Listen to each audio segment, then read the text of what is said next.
Hello, everybody. Welcome to episode 204 of Optimal Living Advice, the podcast where we take any questions you might have about the many struggles of life and get them answered for you here on the show. I am your host, certified life coach Greg Audino, reminding you before we begin that if you have a question you would like help with on the show, we welcome you to email it to us at advice@oldpodcast.com. Great to have you all back here with me today. And let me just say before we get into it that you and your support are the best gift I could have asked for this year, nay, this decade. Yes, yesterday, March 7th, was my 30th birthday, and you all sure made the last part of my 20s very special. I just got gushy in episode 200 about how much I love all of you people, so I will put a sock in it. But once again, really quick, thank you for being here and giving me a lot to look forward to as I begin a new decade and continue the crawl from quarter age to middle age. And the first thing I'm looking forward to is our question for today. Great question coming in from a listener who finds himself not quite as sharp in multiple areas of his life as he was pre-pandemic. Listen closely to what he says and see if you can find the same pattern that I do. Here's what's on his mind. I feel like I've lost a lot of my focus since the coronavirus has forced me to stay home. I've been following guidelines and not seeing anybody for the most part. This is hard for me since I'm someone who was always around people before. I've been keeping up with my work fine and gotten used to working at home. I play guitar and have been practicing a lot downstairs still. I have also continued to run a lot, though not with the group that I used to go with. But in all of these things and more, I just feel like I'm making more mistakes and am not like my old self. Are there any ways to regain the focus I had before COVID and perform the way I know I can? Excellent question, which is going to make for a good discussion. Thank you for sending this in, Asker. I say it's going to make for a good discussion because my answer probably would have been different had you not mentioned something specific, and that is the stark difference in your social life between now and pre-pandemic.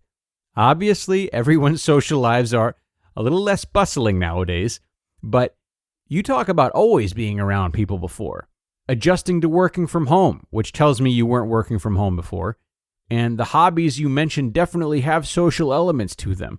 The crowd a guitarist performs for and the group runs you used to take part in. It's pretty clear that you are a sociable and presumably extroverted person who, more notably, performs most of their biggest and/or most meaningful tasks with other people present.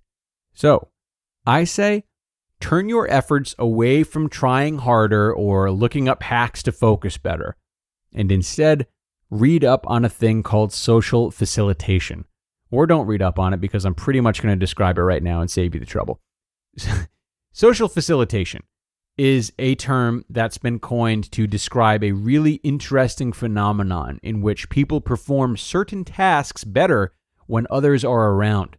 I don't have to tell you that we're all social beings and have very deep-seated urges to connect and impress and hold good positions within our circles. Simply put, it is because of this that we develop an extra rush when we're performing alongside other people, or even imagining that other people are there. This has been studied in rats and humans alike, and it is very real.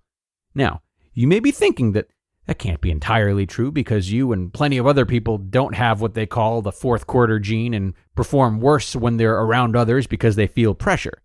This is also true. You see, because of that same desire to impress and be looked upon favorably by others, we will perform poorly in front of others when we're doing something that we aren't confident in yet wish we were confident in. So, the long and short of it is that when it comes to things that you're better at, confident in, and come easily to you, you perform better in front of a crowd. Paradoxically, when it comes to things that you are not as good at, you know you can improve in, but matter a lot to you, you'll inevitably perform worse with spectators. It's cool, right? It's one of my favorite little psychology-isms. Now, knowing this, the question for you becomes, how can you use social facilitation to your advantage? Well, it may be tough during the pandemic, but I still see some avenues for you to leverage it and regain your skills and your focus and develop some new ones along the way too.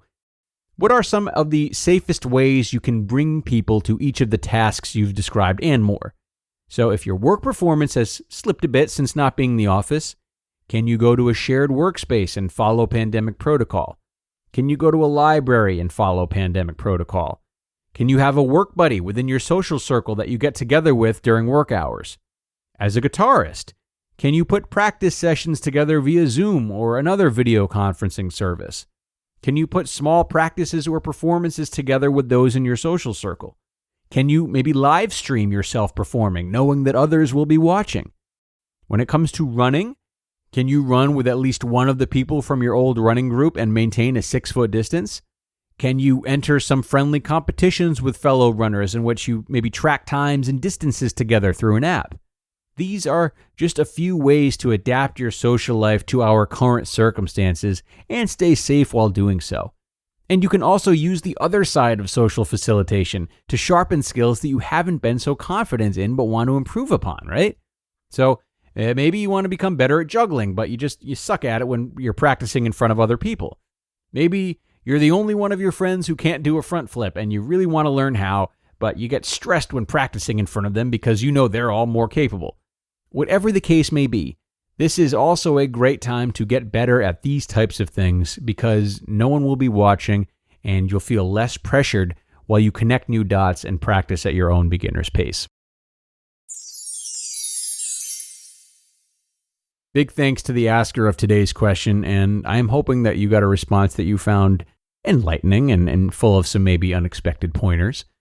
As I said, the ways to bring a social element to most any task, even amidst the pandemic, are pretty plentiful. So if you feel as though you've lost a step since this all started, even if you've kept practicing, look for interesting ways to socialize or desocialize each scenario and see what happens. If there's improvement, keep it up. If there's not, you can come knocking on my door complaining. What can I tell you? It's time to wrap up, friends. Thank you so much for staying until the end and for supporting the show as usual. Have a great start to your week and get ready to saddle up again on Wednesday when I'll be back with another listener's question. I'll see you soon.